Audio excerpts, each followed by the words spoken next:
no job offer required, no application fees, an age limit of 55 years, a processing time of 3 months. If this is all sounding interesting to you, you want to stick around for this video. I'm going to be talking about one of the viable ways of relocating to Canada. Let's roll.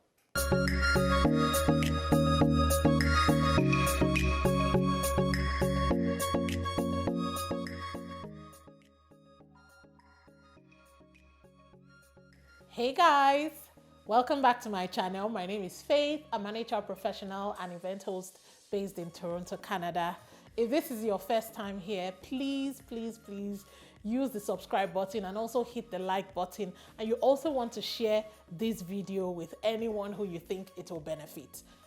You know, they say sharing is caring, right? Okay, so now the express entry stream or the draws started a few weeks back. And a lot of people were excited. I know I was looking forward to it. But then when the draw started, the scores were just like ridiculously high. The last draw, I think the score was 542. So obviously, I mean, and I'm going to be doing a video where I can show you how you can get your 542, but trust me, it's not very easy. So one of the things that I think that you should do at this point is that you should look at other pathways of relocating to Canada. If you follow my channel before, if you've been following my channel, you will see that I have said this countless times, and I have so many videos that I can refer you to, which I'll also put in the description box. Please watch them. There are other pathways of relocating to Canada. It is not just the federal skilled worker program. So what is this relocation pathway I am going to be talking about today? It is one of the pathways under the Nova Scotia Provincial Nominee Program. Now, Nova Scotia has a number of nominee programs. They have a number of pathways under that PNP that you can check out. But the one I'm talking about today is one that, like I said, doesn't require you to have a job. It's one of the easier ones to get through. And that one is called the Nova Scotia Labour Market Priorities Stream. Now let us go into the requirements for this program. As usual, I have my buddy here, my phone, because, as I always say, you cannot be cramming everything. So, but anyway, just flow with me. So the first requirement is that you need to have a valid express entry profile. I've said this before that most of the streams, especially if it's a provincial nominee stream, you need to have an active express entry profile. Watch my video, 5 things that you need to do in 2022. I'm going to link it up here where I talked about this. So you need to just make sure that that profile is active because anything can come up at any time. Now, Nova Scotia is one of these provinces that, I would say some people tend to overlook, but hey, they have a lot of pathways. Last year alone, 2021, they brought in over 9,000 immigrants. And this year, they are trying to increase that number by a lot. I think in June, there was an update where they had said, look, we're looking to bring in more people than we did last year. So this is the time to get on this particular stream, on this particular pathway. Okay, so moving on, you need to have a minimum of CLB 7 in your language tests. Of course, the language tests are the IELTS which are the English tests, or the French test, which is the TEF or the TCF. So you need to have a minimum of CLB 7 in your language test. You need to have at least 1 year of work experience, not in Canada, outside Canada, as long as you're able to provide some sort of reference letter to prove that indeed you have been working for a minimum of 1 year, okay? Then you need to be able to demonstrate that you have sufficient funds to live in Nova Scotia.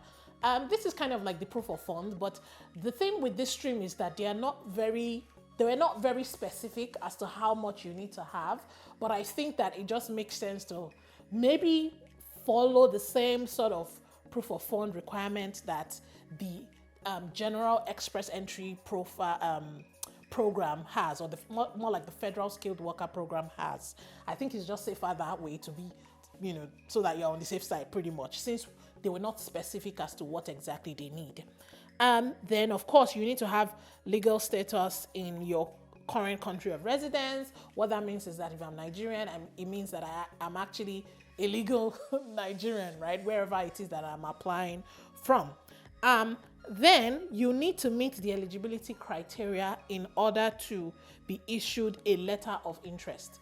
Now, for you to be able to get this, to relocate via this pathway, Nova Scotia needs to give you a letter of interest, and that is what you will use in the application, which we will go through in the later part of this video.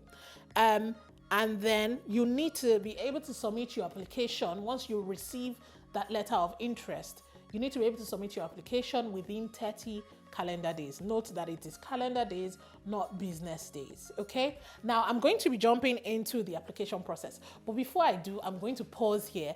If you know that this information is relevant so far, please just give me a thumbs up and also subscribe to my channel. Help me to grow, so that I can be bringing this kind of information to you. Anyway, so let's go into the application process. So what do you need to do? The first thing, of course, create your express entry profile like you would, under the Federal Skilled Worker Program, if you must, under IRCC, okay? Create your express entry profile, and then you will get your express entry number, because that is a number that you will need in order to proceed.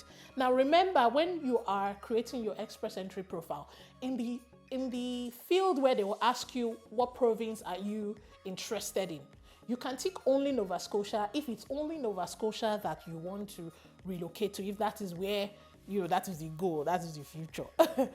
But you can also tick all provinces, such that other provinces aside Nova Scotia who are interested in you or who feel like, you meet up with their criteria, they can also send you, their invitation or their letter of interest.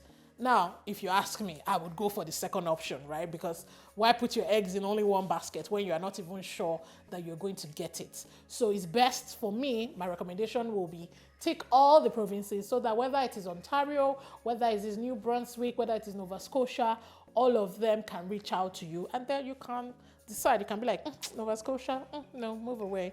I think I'll go with New Brunswick.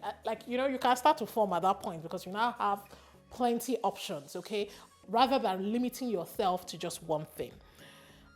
So the next step is that when you have done that, then you will now wait. And like I said, if they're interested in you, they will send you a letter of interest.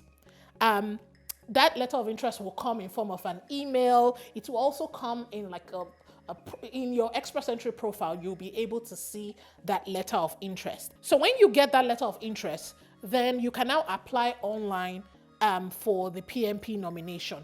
You apply, I'm going to link it in the description box. There's a link for you to apply to the Nova Scotia PMP program. So you'll find that in the description box. You can do all of it online. The application, I think, just takes you maybe about an hour to complete if you do it at a stretch. So you can take your time and complete it once you receive that letter of interest. Mind you, you need to make sure that you apply online within 30 days of receiving this letter of interest, like I said before.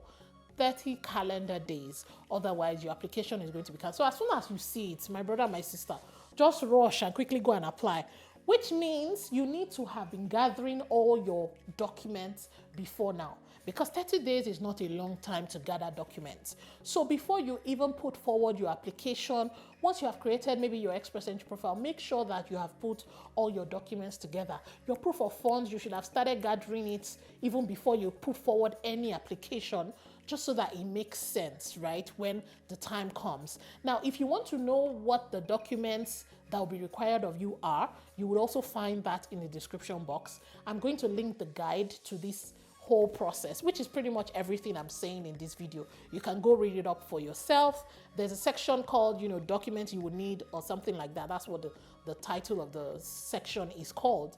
Just look at that checklist and make sure that you have everything that is required before you submit your application.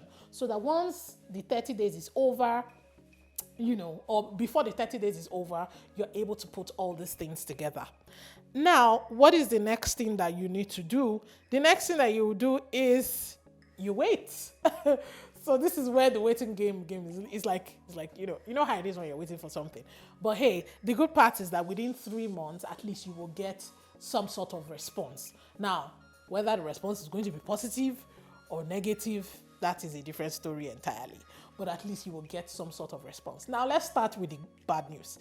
Assuming the response is negative, it can be in 2 forms. It's either they will tell you, sorry, this is the final decision, your application is not approved or whatever. Or they will tell you, we need more information from you. In that case, they will list out whatever it is that they need, or maybe they need clarification on something that you have submitted in your application. Then they will give you 10 days in order for you to provide this document. So you would get an email, and even in the email, they will tell you why they are denying your application. So even after the 10 days, when they review and come back, they will tell you, okay, your application is denied on the basis of these reasons, and this is the final decision. You cannot appeal this decision any further. Now, onto the bright side, which is what this video is all about. Sorry, I started with the downside. If your application is approved, then just give me a second. You will get an email, of course, and you would also get like a nomination certificate in your email. So that's what you will need, right? Then you must accept that nomination certificate as well within 30 days of receipt.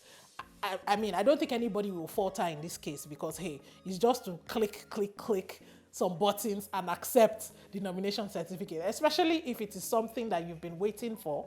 I see no need why you would delay, right, in responding. So what you need to do is you need to accept that nomination profile. And once you accept it, it means that, you get 600 additional points in your express entry profile. So when you hear people that have scores of over 1,000 in the federal skilled worker program or in their express entry profile, you'll be wondering, how does this person have 1,000? Most times it's because they got or they have gotten a provincial nominee certificate, or one of the provinces has indicated interest in them. So with that 600 points, you can now apply for your PR. So once you get your COPR, then you can fly to Nova Scotia and you can land and complete the rest of your application. So guys, it is really that straightforward. And you see, one of the things that I want to say and emphasize in this video is that sometimes some of these things look very complex. They sound very complex to you, but most times it's because you haven't taken the time to read through or to do your research. Please try and do your research. Don't say that, oh, people are not getting provincial nomination program. You never know. There's no harm in trying. And this is one that you can try because really you are not paying any application fee. So what do you really have to lose? All you need to do is create your express entry profile and wait and apply, and you just might be lucky. I know a few people who have gotten PMP to Nova Scotia, and really, that's all you need. The goal is to come into Canada anyway. It doesn't matter what province you come through, whether Nova Scotia is not top on your list, and I don't see why it shouldn't be top on your list, by the way. But the point is, just try everything. If you have any questions, please leave them in the description box. In the comment section. I will try my best to answer your questions, and also share this video. We rise by lifting others up. Abby, is that not how that grammar is? That's how we do it. So please share this video with others. Let people know that these are available pathways so that they are not just focused on one thing, okay? And, for the person that is bringing you the information, if you have enjoyed this video, please hit the like button and don't just watch and go. Please watch and subscribe. That is the way you can help me grow as well and keep me motivated to keep doing this, okay? So that's it for this video, guys. Thank you so much for sticking with me till this point, and you know how we roll. I'll see you on my next video.